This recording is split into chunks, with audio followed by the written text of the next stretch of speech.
Bedding makes a difference. There are many different combinations of housing and bedding used by top dairy managers today.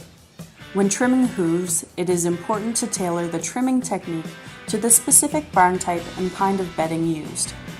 Cows need regular exercise in order to prevent lameness.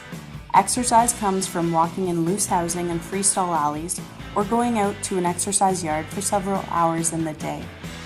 Cows also need to stand to eat and drink. They may be standing on concrete floors, slatted floors, rubber mats, or mattresses. Hooves must be trimmed to accommodate where the cow will stand and walk during the day. After all, you wouldn't wear flip-flops to go hiking up a mountain, and you wouldn't wear high heels to go for a long walk on the beach. Here are some examples of different bedding and how to tailor your trimming technique. Sand bedding. Sand is lovely to lay on, but is abrasive and will wear hooves down quickly. Sand bedding tends to create the greatest wear on the toes and around the outside of the hoof wall near the white line. Sand is also dry and does not stick to the bottom of the hoof or between the claws.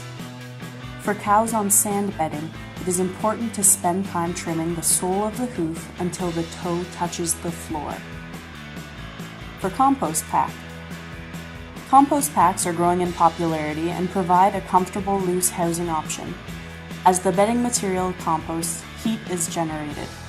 This heat helps to keep the pack dry, however, it also softens horn material in the hooves. Hooves will wear down along the white line around the outside of the hoof. For cows on compost packs, trimmers shouldn't allow the concave shaping on the sole of the hoof to become too pronounced, and it is also important to shorten the toes. Shavings. Sawdust and wood shavings are dry and therefore do not stick to the bottom of the hooves or between the claws.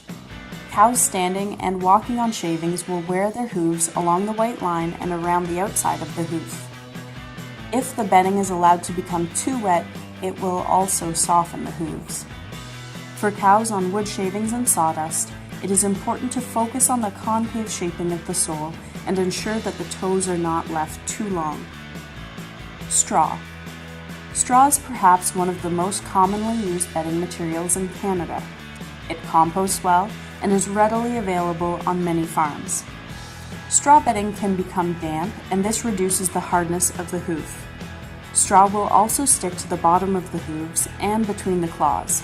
A clump of straw left between the claw will strain the ligaments and tendons in the foot as the claw is constantly held open. For cows on straw bedding, it is important to focus on the concave shape of the sole to allow the foot to flex while walking. Be mindful of the softened horn material to avoid injury at the time of trimming. No matter which bedding type is used, always focus on the concave shape of the hoof. This will provide traction on slippery surfaces and help the cow to achieve proper weight distribution.